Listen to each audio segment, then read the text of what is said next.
It was New Year's Eve. We was coming in from grocery shopping, and all of a sudden you just heard shots and fire. And so my kids, they started falling on the floor, shaking. And I fell on the floor. And we stayed like that for like 5 or 10 minutes, just shaking. And I didn't know what to do. It's a life that, I'm telling you, 95% of America would not believe existed in this country. I cannot imagine. Well, they say, you want to see the worst, go right out here to East Lake. Alongside the greens and fairways of East Lake Golf Club sat a housing project known as Little Vietnam, a place where gunfire and drug deals in broad daylight were a part of everyday life. You just see so much violence, people fighting, people hanging on the street begging for money. There's a natural instinct for a mother to want a normal life for her kids. In 1993, local real estate developer and philanthropist Tom Cousins had a vision to help them attain it. But promises had been made and broken before, and there was an inherent distrust of rich white developers coming in and taking over their neighborhood. Well, I remember when they first started revitalizing East Lake. All these cars pulled up, and a lot of white people got out. And when they pulled up, everybody shut their door. They just shut their door. They felt, and maybe justifiably so, had been promised or so many things that didn't turn out. It was a long time before they really believed that we were going to do what we said we were going to do. I went up to one of them and I was asking, what do you want from me? They said they just wanted to come in here and try to make our life a little bit better. And that's the only thing I ever wanted for my kids. I didn't ask for $1 million. I just wanted to make my children's life a little bit better.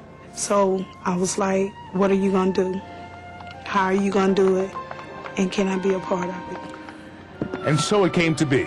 Along with the refurbishment of the East Lake Golf Club to its former glory, East Lake Villages was built.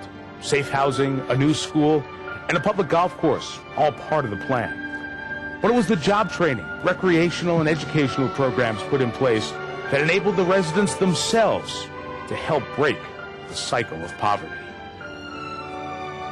We decided to focus on not just the physical structure, but the lives. All of a sudden, it really became a community. I wanted a safe place. I wanted a change. It's just not you gonna wake up and say, okay, I'm gonna do this. This is something you had to feel inside. Not for me, but for my kids. Seeing the children in the East Lake area, you see them now with a smile on their face. They've got hope in their eyes. They know there's a future other than jail or gang death. That to me is the biggest payoff. I didn't think I was gonna make it. And now that my kids have grown up and they're talking about college, and when I look at everything I have, it's hard to believe because I made it happen. What's happened over there in 10 years, folks, it's extraordinary. And unless you've been here, you can't really appreciate it in just 2.5 minutes. I'll just give you one stat. The average age of a grandmother over in East Lake Meadows, what used to be there, that housing project not too far from the golf course, the average age of a grandmother was 32.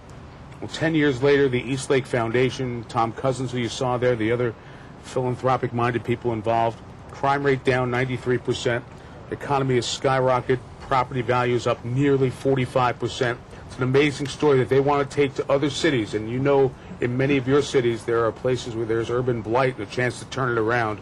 There's a model here at East Lake that they say, come look, come ask, we want to help. And to spend time here and experience it, the people are so proud of it, and they're really proud of Tom Cousins and the others who have not just used a golf course to turn around golf memories, but are turning around lives by what they've done in the surrounding neighborhood.